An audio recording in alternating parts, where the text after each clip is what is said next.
Hi guys, welcome to K Stories. Today I'm bringing you a recap of an amazing Korean drama.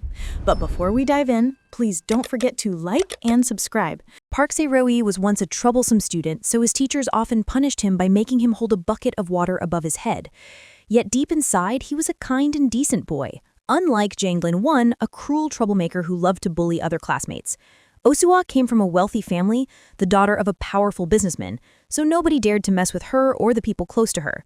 One day, Se-roi saw an unfair scene in class and immediately stepped in to help. But Soo quickly stopped him, saying, "Don't touch him. If you offend that guy, your family could be in danger." Even with her warning, Se-roi still stood up to Gunwon and lectured him in front of everyone. Gunwon, embarrassed in front of his friends, grew angrier and continued picking on others just to prove himself. He challenged Se-roi to a fight. When they were about to start, a teacher came in, but Gunwon ignored him and kept bullying the boy. The teacher, afraid of the rich family's power, pretended not to see anything. Seeing that, Gunwon became even more arrogant and kept provoking Se-roi.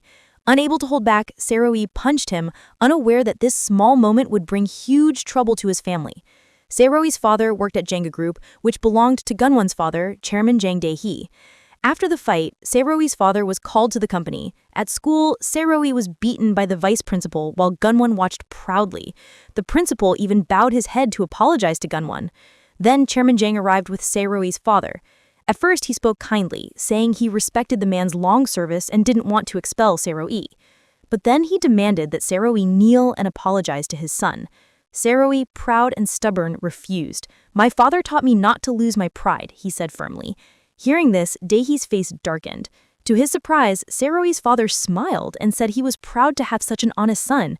Gunwon whispered something to his father, making Dae-hee furious. In anger, he immediately fired Se-roi's father from the company. Se-roi was heartbroken and clenched his fists, but he couldn't do anything. That night, father and son shared a drink together. His father told him he was proud of him for being upright. "As long as we live with honesty, we'll have nothing to regret," he said with a smile. They laughed together, not knowing tragedy was near. The next day, a notice appeared at school. Se-roi had been expelled. His father had also lost his job. With the little savings left, his father opened a small restaurant in Itaewon. Soo often came to eat there and chat with them. But misfortune soon struck again. Gunwon, who also liked Soo, tried to flirt with her, but she ignored him because she cared for Se-roi. Enraged and humiliated, Gunwon looked for revenge. One day, while Se-roi's father was delivering food on his motorbike, Gunwon, driving his car, deliberately hit him from behind. The crash sent him tumbling down the hill and he died instantly. Se-roi lost the only family he had. Broken with grief, Se-roi couldn't believe what had happened. Soon the police arrived and said the other side wanted to settle peacefully. To him, that was an insult to his father's life. While helping pick up some fallen papers, Soo noticed a photo of Gunwon's car. The license plate matched the one from the accident. It was clear the police and the rich family had arranged for another man to take the blame. Filled with rage, Se-roi went looking for Gunwon. That night, in the rain, he found him outside the hospital. Gunwon froze in fear and fell to the ground. Se-roi's anger exploded. He hit Gunwon again and again, pouring out all his pain. His father had meant the world to him, and this man had destroyed everything. Se-roi kept beating him until Gunwon passed out. Just as Se-roi lifted a rock to strike again, Soo arrived with the police. They pointed their guns and shouted for him to stop. When he didn't, one officer aimed his weapon. At that moment, Soo stepped between them and begged Se-roi to stop, saying his father wouldn't want this. Thinking of his father, Se-roi finally calmed and dropped the stone. He was taken away by the police.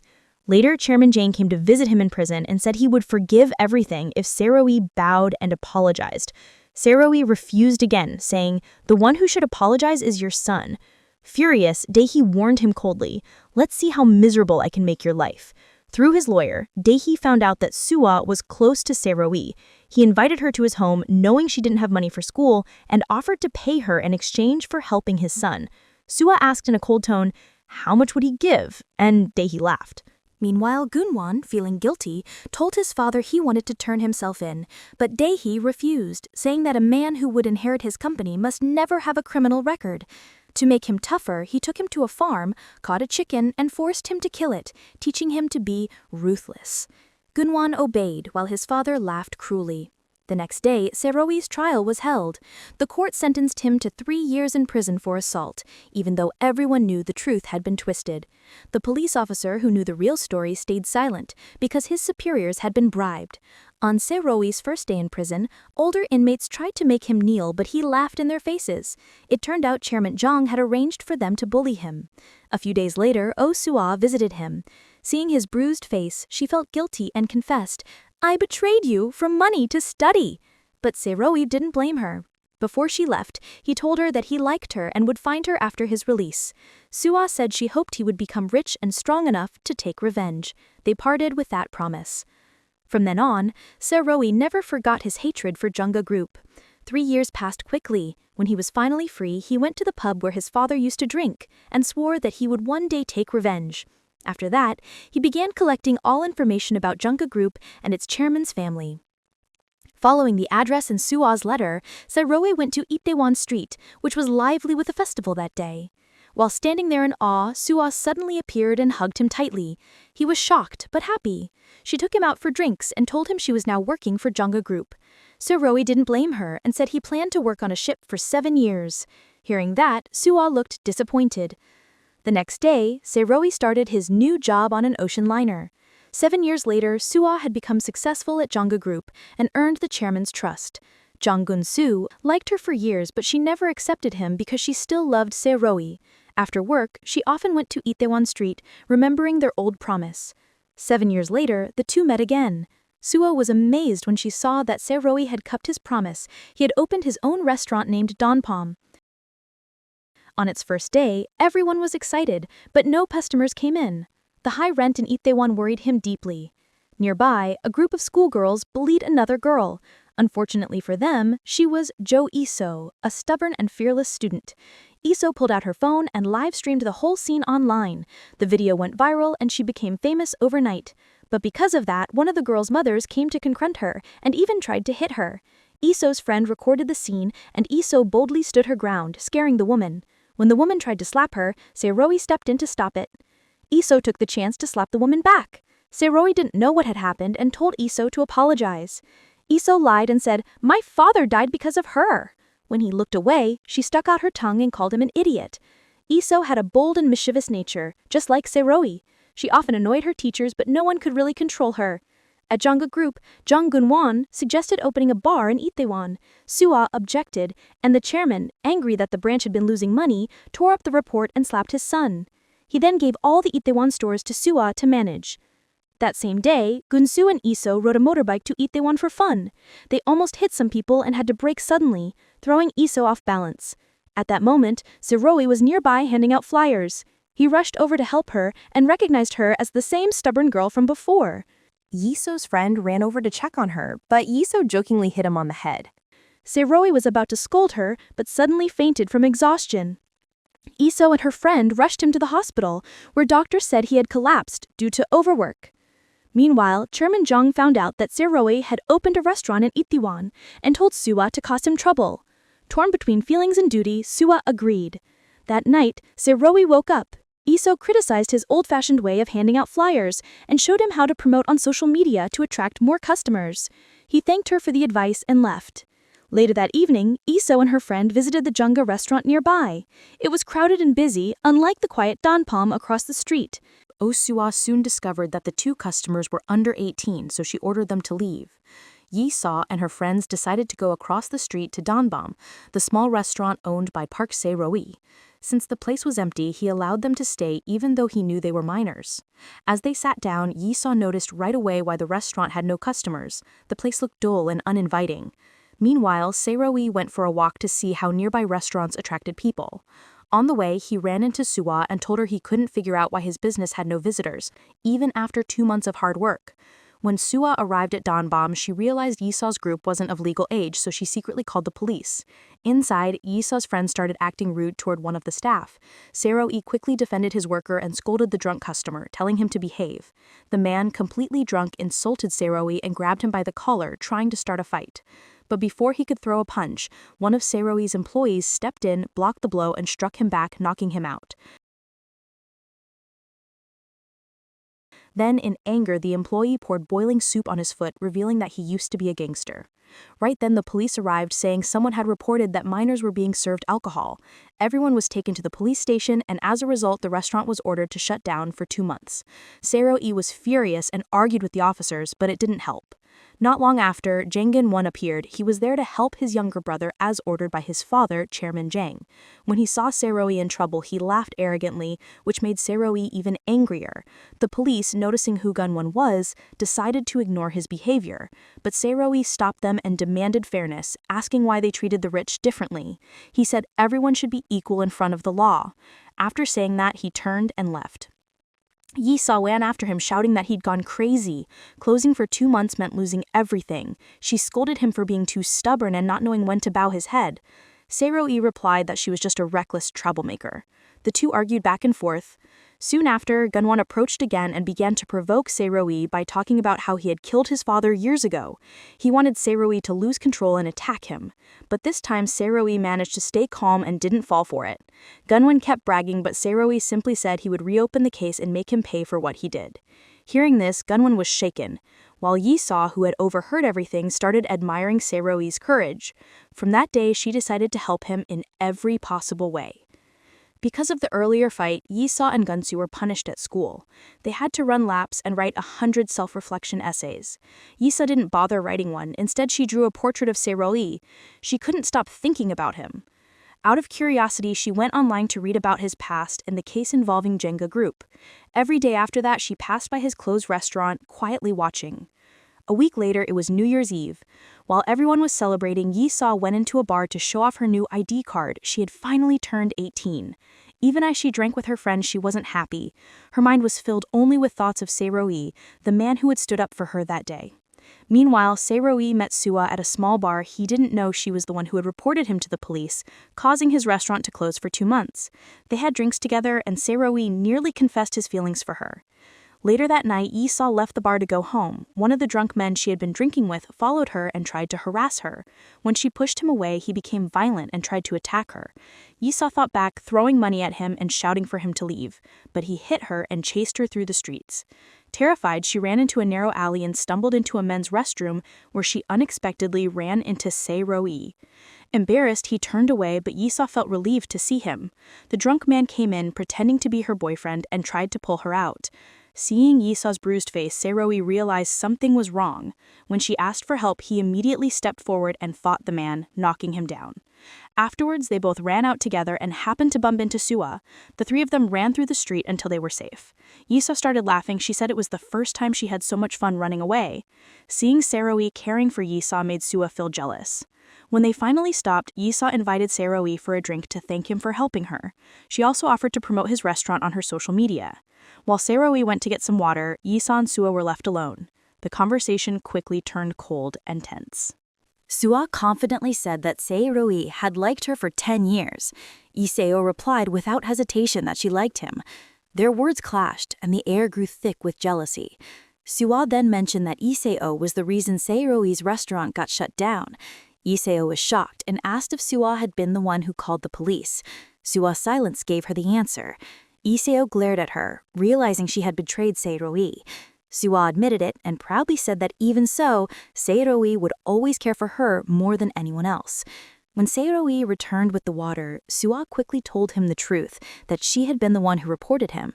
She said she believed he liked her enough to forgive her, but Seo-ri only said he was disappointed.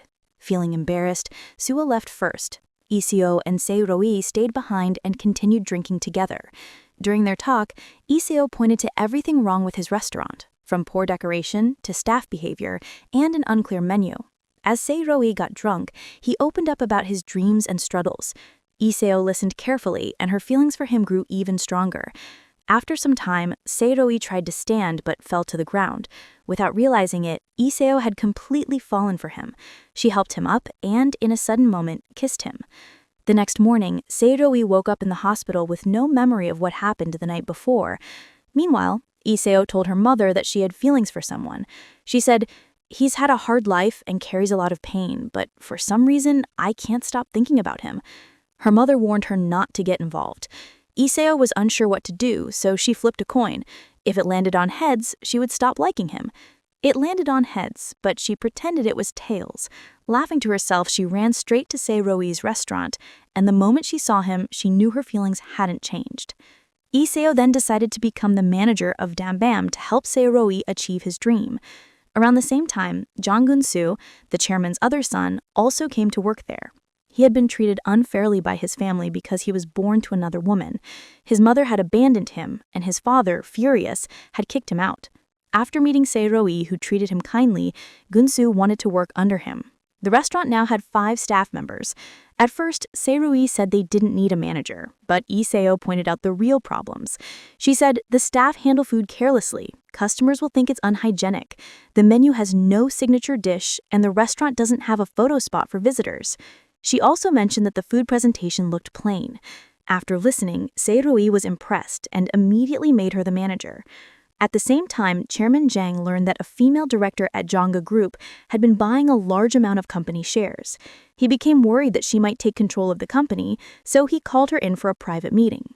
Back at Dambam, Lee Se-oh began remodeling the restaurant. She tore down a few walls to make the space bigger and used her design skills to decorate it. When the reopening day came, she promoted it through her famous social media accounts. Thanks to her efforts, Dambam was packed with customers, and long lines formed outside. Everyone was busy, but happy. Sua saw the success and grew upset, while Se-roi proudly smiled at Lee Se-oh's hard work. That day, the restaurant earned more than 3 million won, their highest revenue so far. The next day, Chairman Jang and Sua visited Itaewon to inspect the area. Dae-hee told Sua that he wanted her to marry his son, Gun-won, but she ignored the suggestion. Then he took her to Dambam and saw how popular it had become. Annoyed, he ordered her to find a way to ruin it. A few days later, Dambam remained crowded as ever. Because the chef was on leave, Se-roi had to cook himself. Everything went smoothly until customers started complaining the next day. One found hair in their food and another said the dishes tasted bland. The chef, My Honey, had been careless, and Lee Se-oh was furious. She demanded that Se-roi fire her to protect the restaurant's reputation. Instead, Se-roi called her in and said he trusted her. He doubled her salary and asked her to do her best. Then he gathered the whole team and gave a speech about working together. Everyone was touched by his kindness, except Lee Se-oh, who felt slightly hurt that he didn't take her advice. The next morning, Lee Se-oh met some of her old classmates, the same people who used to bully her. They tried to mock her again, but Gun-soo showed up and defended her. During the argument, one of the girls accidentally revealed that Lee Se-oh herself had been the one who called the police about the underage drinking incident, not Sua. Shocked and angry, Lee Se-oh slapped her friend. When another girl tried to fight back, she slapped her too. The rest of the bullies backed off, realizing how strong she had become. In the following days, Lee Se-oh kept checking on Honey's cooking and helped her improve. Thanks to teamwork and Se-roi's leadership, Dambam returned to success once again. Meanwhile, Sua sat drinking alone, thinking about Chairman Jang's words, asking her to choose a side. The thought made her sad, and she kept drinking until she was drunk. On her way home, she ran into Se-roi and his team. Seeing that it was a personal moment, everyone else left, leaving only Lee Se-oh behind.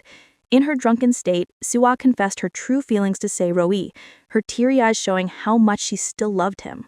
The mood suddenly turned romantic as the two were about to kiss in front of Issa, but just before their lips met, she rushed forward, covered Sua's mouth with her hand, and pushed her away. She didn't want anyone else touching Se-roi's lips. Sua felt embarrassed and instantly came to her senses. Still wanting to tease Issa, she insisted on joining Se-roi and his friends for dinner. Se-roi couldn't refuse and agreed, making the whole group's atmosphere tense, especially for Issa. During the meal, Sua explained that Jangga Group's success came from running as a restaurant chain and that the chairman himself had created the original recipes, helping the brand grow. Hearing this, Se-roi spoke about his dream to turn Dambam into a large franchise, even larger than Jangga. Everyone became excited and raised their glasses to toast his ambition. After a few drinks, Sua and Issa met in the restroom and had another heated conversation. Issa confessed that she had oppositional defiant disorder and admitted she liked Se-roi deeply. She warned that if anyone stood in her way, she would do anything to defeat them. Surprisingly, Sua was just as bold,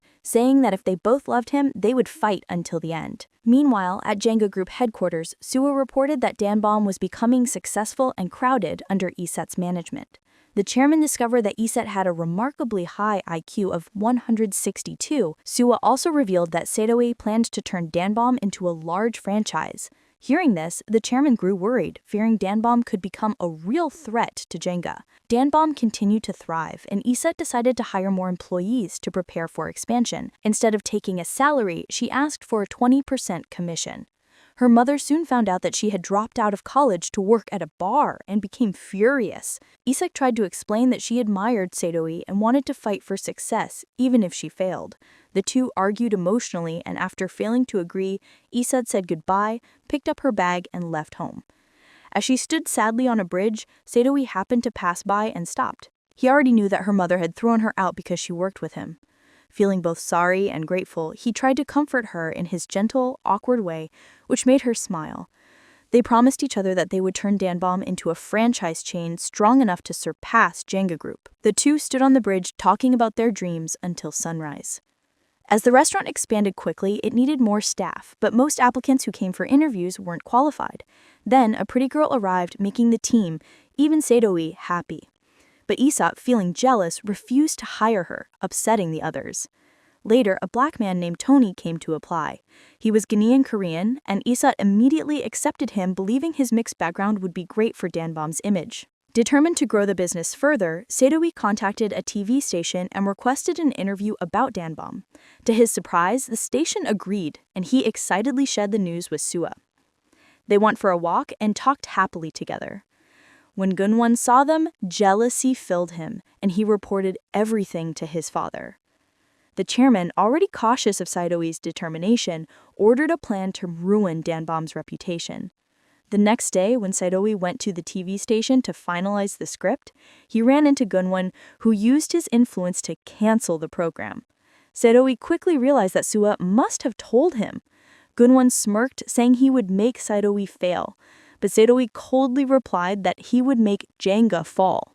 After the cancellation, Sae-do-lee felt defeated, but Isat stayed beside him, comforting and motivating him. As they walked together, they ran into Sua, whom Sae-do-lee ignored, breaking her heart. Later, Isat told him that Sua wasn't the one who had called the police before. Realizing his mistake, he ran to find her and apologize. He found her waiting at a bus stop, held her hand, and promised to take down Junga so she would never suffer again.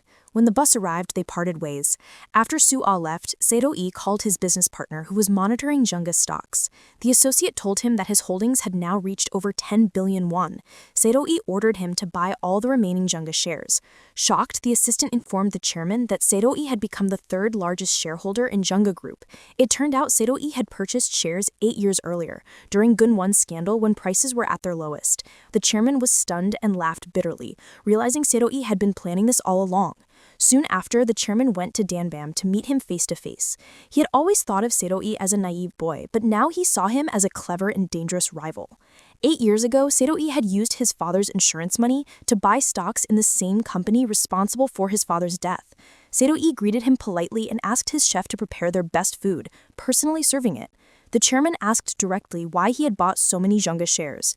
Everyone was silent, shocked by how wealthy Sae-do-lee had become. He only smiled and said he saw great potential in the company. During the meal, the chairman brought up Sae-do-lee's late father and warned him to stop fighting powerful people, saying it would only lead to misery. Sae-do-lee's calm expression changed, and he declared that he would take revenge and make both the chairman and his son pay for their crimes. His fierce words filled the room with tension. The chairman, enraged, vowed to crush him completely, but Sae-do-lee said this was just the beginning, his first step toward taking over Junga Group. His secret weapon was his old friend, Ho-jin, the same boy he had once protected from Gunwon's bullying. Ho-jin, now a finance expert, had quietly managed Sae-do-lee's assets since his prison days, turning a small 100 million won investment into a huge fortune. A few days earlier, they had met with Junga's female director, proposing an alliance to dethrone the chairman. Impressed by Sae-do-lee's determination and out of respect for his late father, she agreed to help on the condition that her shares would surpass the chairman's. They shook hands, sealing their deal. Later, the director visited the chairman and played chess with him. She suggested he choose a capable successor instead of stubbornly passing the company to his son. After she left, Secretary Kim showed him photos proving that she and Sae-do-lee were working together. Furious, the chairman began planning his counterattack.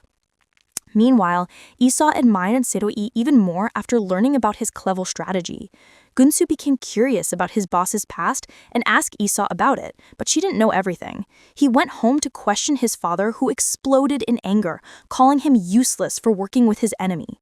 Humiliated, Gunsu left and later met Lee to confess that he truly liked her. Lee smiled and said she would give him a chance only if he could take the company away from his father. Her words left him speechless. When they returned, they found Seo-lee packing his bag to leave. Without hesitation, Lee dropped everything and followed him, insisting on staying by his side. Amused by her determination, Seo-lee agreed and they took a bus to the countryside together. On the way, Seo-lee shared stories of his hard life. When they arrived, they visited the retired police officer who had investigated his father's death years ago. The man admitted he knew the truth, but couldn't act because his superiors were bribed.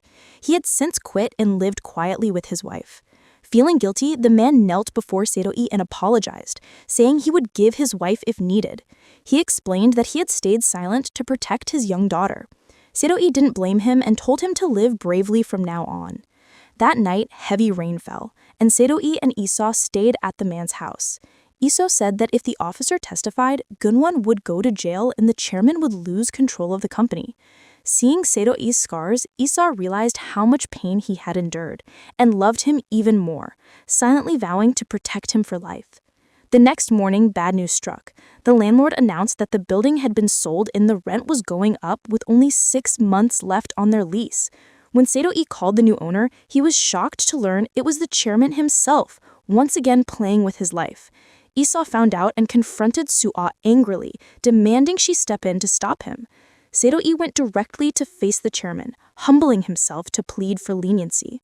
The heartless man smirked and said he would buy every place Seo-lee rented just to ruin him. Even so, Seo-lee stayed calm and asked what he truly wanted. The chairman said he wanted Seo-lee to kneel and apologize. Clenching his fists, Seo-lee declared, "The more you hurt me, the stronger I'll become." Then, he boldly declared war and walked out coldly. Outside, he ran into Soo-ah, who already knew what had happened, and she immediately went to beg the chairman to withdraw his decision. The chairman grew furious and immediately threw Soo-ah out. Since the restaurant was about to close, the team decided to go out for drinks. As they left, Gunsu apologized to Seo-lee for all the problems caused by his family, but Seo-lee didn't blame him and stayed kind-hearted. Later, the others went to a club to dance, but Tony was denied entry because the club banned Africans. Tony insisted he was Korean, yet the guards still refused him. Esau angrily snapped that no one would believe what the black guy said, and Tony walked away, hurt and upset. The next morning, graffiti covered the club's walls, calling them racists, leaving everyone speechless. Gunsu told Esau that he planned to quit working, as his father had ordered, to beg for the lease to be renewed. Esau was deeply grateful when she heard that, and Gunsu resigned, thinking it would stop Jenga from harassing Donbam.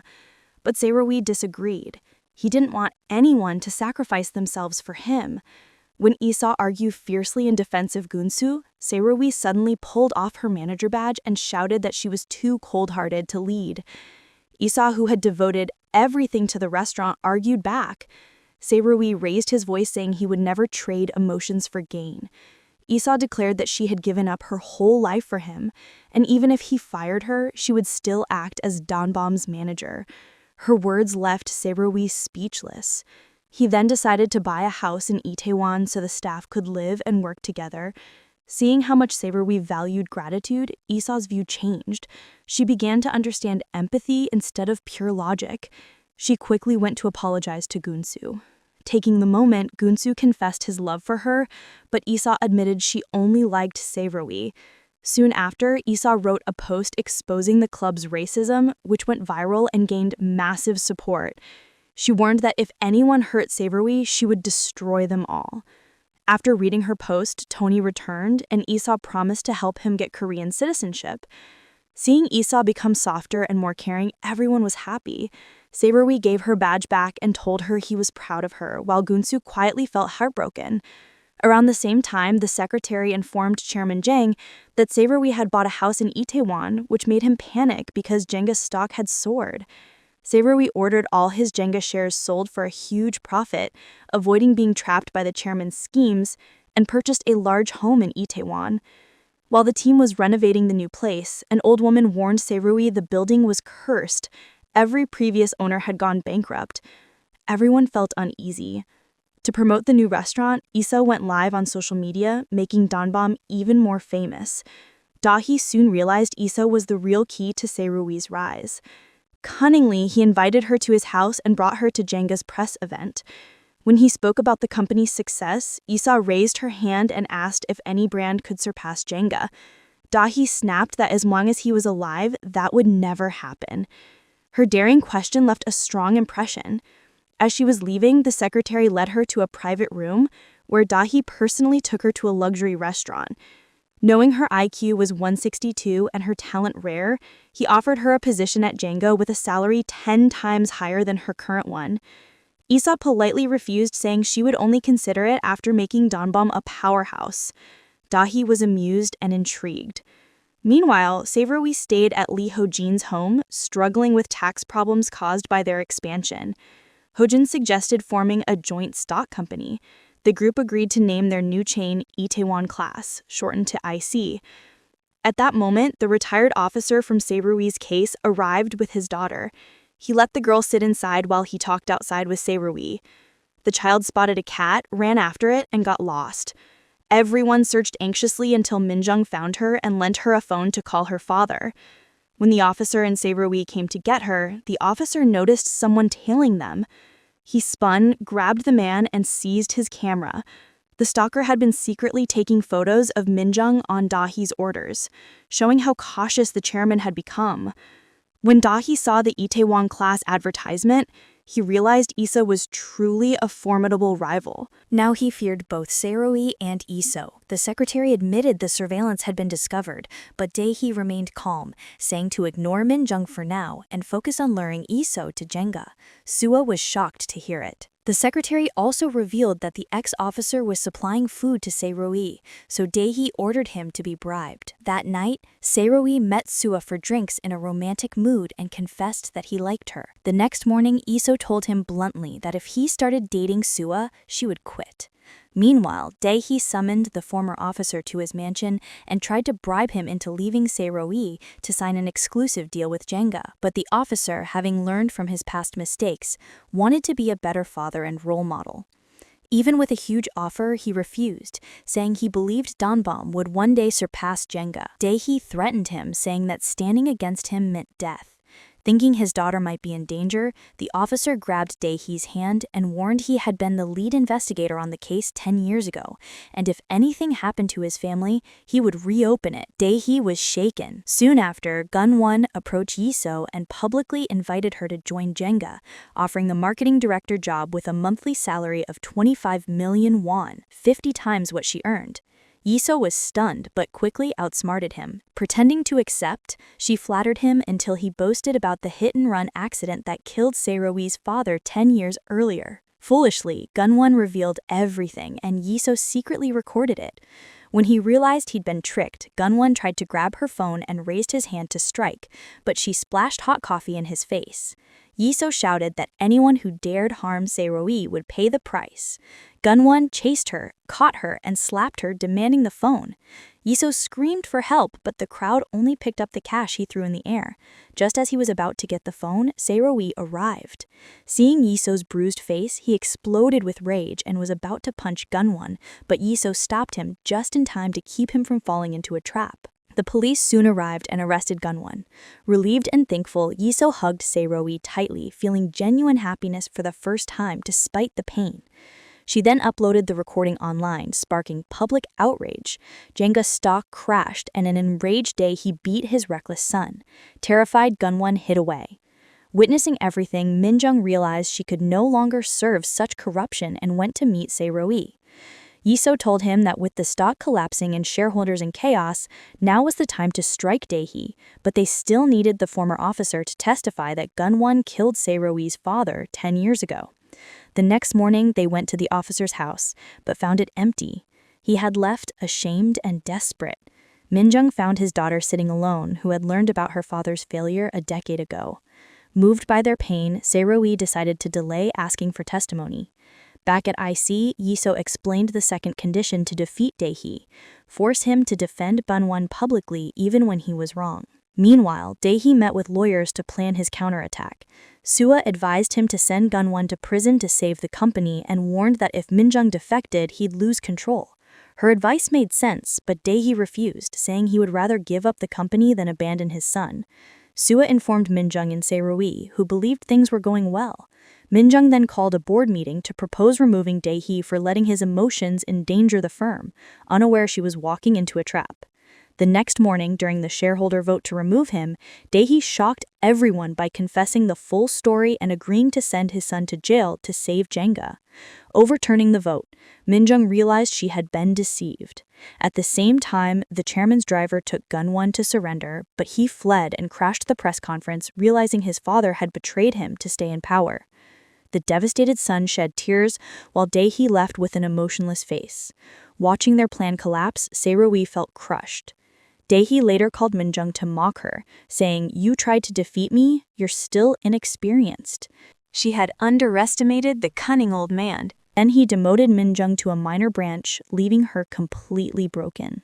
Only hope remained in Se-ro-wi's endless battle. The following day, the trial began, and Kwon, the man who had killed Se-ro-wi's father, was sentenced to 7 years in prison. Yet Chairman Jong stayed calm and comfortable, because to him, the company meant everything. After the hearing, Se-ro-wi went straight to his father's grave. It had taken 11 long years to catch the person who had hurt his father and make him pay. He poured a glass of wine for his father, just like they once did together, but the taste was still as bitter as the pain he had carried since his father's death.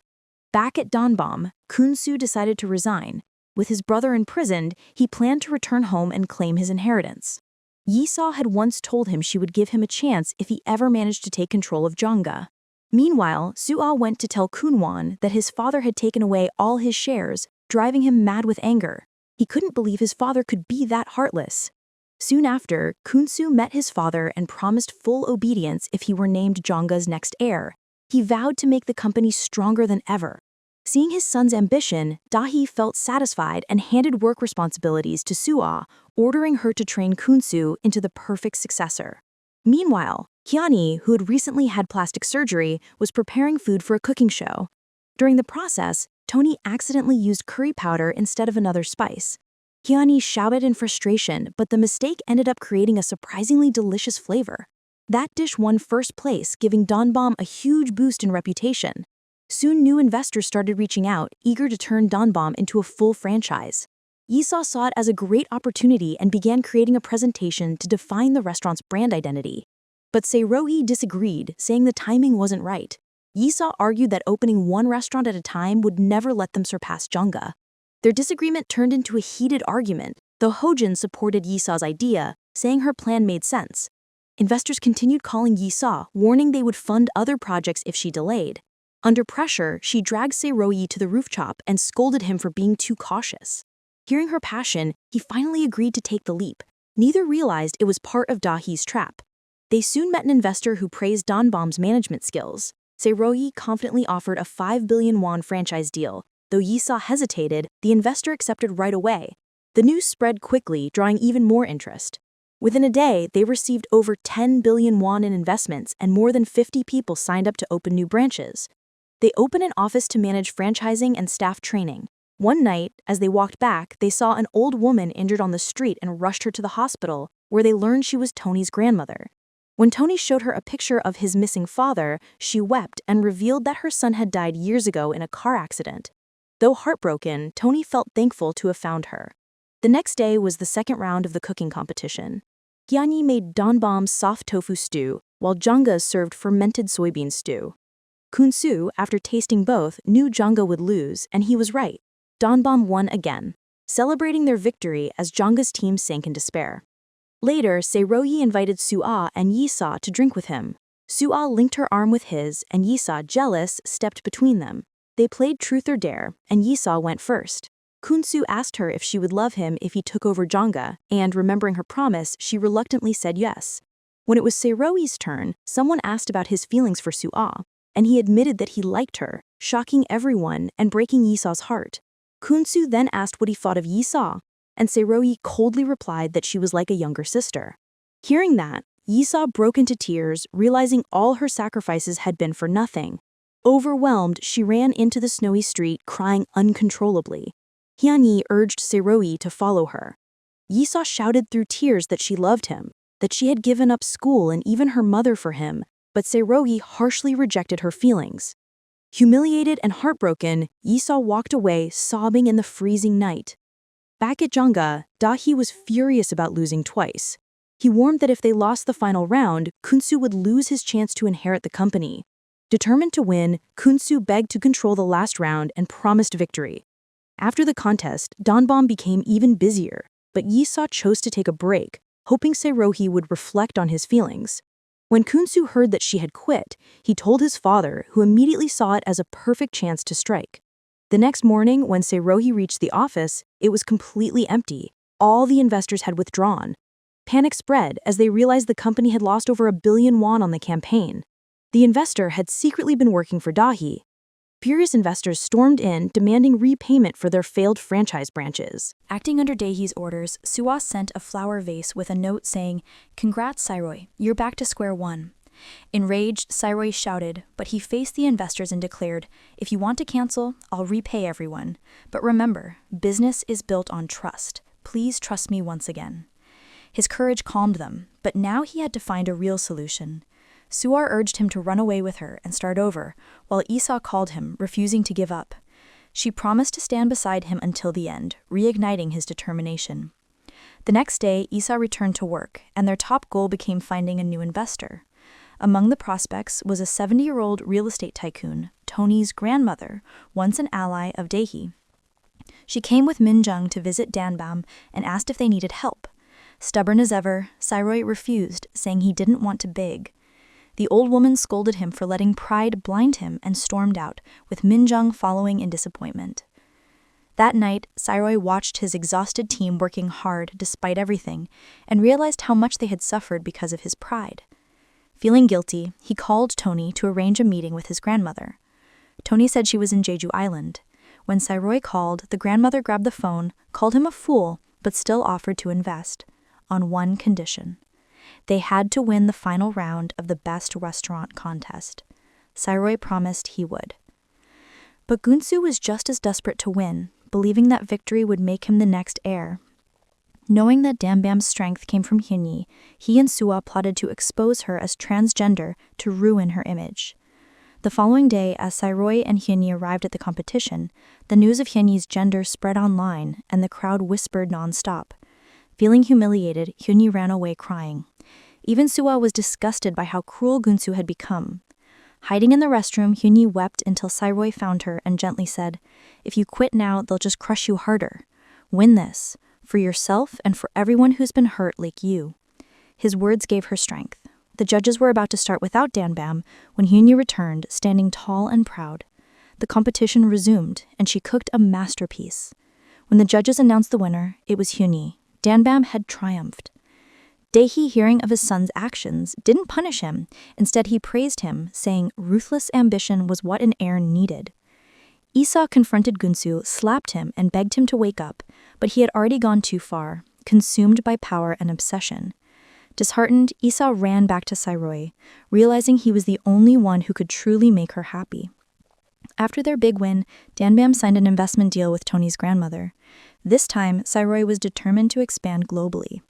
News of Danbam's 30 billion won investment shocked everyone, especially Janga. Furious, Gun-soo demanded to know why Suwa failed to stop Sae-ro-yi. Seeing his son's burning ambition, Daehee finally made it official. Gun-soo would inherit Janga. During the board meeting, he publicly named him the next leader. The headlines spread fast, and in prison, Gun-won read the news with fury, his eyes filled with hatred. He began training with desperation, determined to come back stronger someday. 4 years later, IC had expanded massively under Sae-ro-yi's leadership, and Yi-saw had grown more confident than ever. Sae-ro-yi now served as general director, supervising dozens of smaller companies. During a major meeting, several executives discussed difficult issues until Yi-saw calmly cut through the confusion with a few sharp insights, earning everyone's respect. Around the same time, Gunsu returned from 4 years abroad and stood before the board to present an ambitious plan. Buy low-value land, develop it like Itaewon, raise its worth, and sell for a large profit. Dae-hee was impressed and immediately approved the plan, assigning Gunsu the mission to defeat IC and secure his position as Jangga's next heir. Meanwhile, Gunwon was released from prison and Dae-hee's health began to fail. He suffered dizzy spells and fainting fits, and doctors revealed he had terminal pancreatic cancer. The ruthless Gunsu secretly wished his father would die soon so he could inherit the company faster. After being freed, Gunwon visited his father, calmer after years in prison. Gunsu pressured Dae-hee to name an heir, believing victory was his, but Gunwon refused to back down, claiming he had learned all of his father's principles, and that Jangga rightfully belonged to him. One night, Sae-ro-lee was having dinner with Sua when Hojin urgently called. Sae-ro-lee rushed out and Hojin scolded him for dating the enemy's director, asking if he had forgotten his father's death. He warned that Gunwon was now free and Dae-hee had only months left. Shocked, Sae-ro-lee called Dae-hee, saying, "I don't want you to die yet. Stay alive long enough to compete with me." Dae-hee laughed. Strangely, his fiercest rival was the only one wishing him a longer life. Later, Sae-ro-lee returned to the office and found Yisa asleep at her desk. He gently laid his jacket over her, and she stirred, touched by the gesture. The next morning, IC executives discussed Jungga's succession possibility. If Gunsu became chairman, IC would be in danger. Yisa proposed removing him as CEO and appointing herself since she held shares. Everyone agreed. After the meeting, Sua invited Sae-ro-lee to dinner, but he declined, saying he was busy. Yisa made a teasing, jealous remark, and Sae-ro-lee snapped that he didn't see her as a woman. The words hurt her deeply. Though he felt guilty, he stayed silent, but Yisa sensed his feelings were beginning to change. Dae-hee learned about their plan and prepared a counterattack. Yisa tirelessly met with Jangga shareholders every day, persuading them to support IC, working until she got a nosebleed from exhaustion. While she fought behind the scenes, Sae-ro-lee met Sua, who asked if he still liked her. Just then, Yisa walked in and saw them together. Crushed, she ran away. Sae-ro-lee tried to follow, but Sua held him back, and by the time he escaped, Yisa had gone home to her mother. The next morning, Jangga's shareholder meeting began, but Yisa, sick and exhausted, fainted before attending. Without her presence, the motion to make her CEO failed and Dae-hee's side won. Ignoring the defeat, Sae-ro-lee hurried to the hospital. Even weak, Yisa began planning again. Seeing her push herself too far, he told her to rest or he'd fire her, then walked away. Later, Sung-kwan confronted him, saying he was blind for chasing the wrong woman, and his words finally made Sae-ro-lee realize the truth. He bought the necklace Yisa had admired, but when he reached her room, he couldn't bring himself to give it. Meanwhile, Gunwon met a gang leader and handed him a bag of money to attack Sae-ro-lee's team. While taking over Yisa's duties, Sae-ro-lee found her notebook and saw a drawing of himself. At that moment, it finally clicked. He finally understood her love and realized he felt the same. He ran to the hospital to confess, while Yisa, who had just discovered the necklace, smiled knowingly. Suddenly, a fake doctor entered her room claiming he needed to give her an injection. Moments later, Sae-ro-lee arrived to find the room trashed. His phone buzzed. It was a photo of Yisa tied up and a message telling him to come alone. He drove off immediately, with Gunsu secretly following him. In a remote forest, Gunwon ordered his men to hit Gunsu with car. Sae-ro-lee jumped to push him away and fell down a steep hill. Bleeding and weak, he thought of Yisa and regretted not confessing sooner. Gunsu called for an ambulance, but Gunwon sent men to finish the job. Rescuers arrived just in time, rushing Sae-ro-lee to the hospital unconscious. Panic spread. Yisa was still missing. The retired officer checked nearby cameras and confirmed it was a kidnapping. Anonymous texts warned that calling the police would get Yiso killed. Inside, Gunwon tortured Yiso and Gunsu, driving his brother to fury. Yiso pretended to be terrified but escaped when Gunwon left the room. Yiso and Gunsu tried to flee but were surrounded by the gang. At the hospital, Sae-ro-wi dreamed of meeting his father on a bridge to the afterlife. His father asked him to cross over, but Sae-ro-wi said he couldn't. He still owed Yi-so too much. He stepped back and woke up in tears, missing his father deeply. Meanwhile, Gun-won called Da-hee, blaming him for everything and swearing revenge on both Sae-ro-wi and his own father. He demanded that Da-hee come personally to free the hostages. Da-hee nearly collapsed under the weight of his karma. Back at the hideout, Gun-won was ambushed by Gun-soo. They fought violently. Yi-so wanted to join in, but Gun-soo stopped her. They escaped only to be trapped again by the gang outside. Despite his injuries, Sae-ro-wi woke up and insisted on rescuing Yi-so himself. Soo-ah tried to stop him, but he declared his love for Yi-so and left immediately. He went straight to Da-hee's house and demanded the hideout's location. Da-hee refused unless Sae-ro-wi knelt. For Yi-so's life, Sae-ro-wi swallowed his pride and knelt. Da-hee laughed bitterly, finally feeling satisfied. Sae-ro-wi stood and said coldly, "You're not my rival anymore. A man who sells his own son's soul to make an enemy kneel doesn't deserve that title." He grabbed the address and ran out.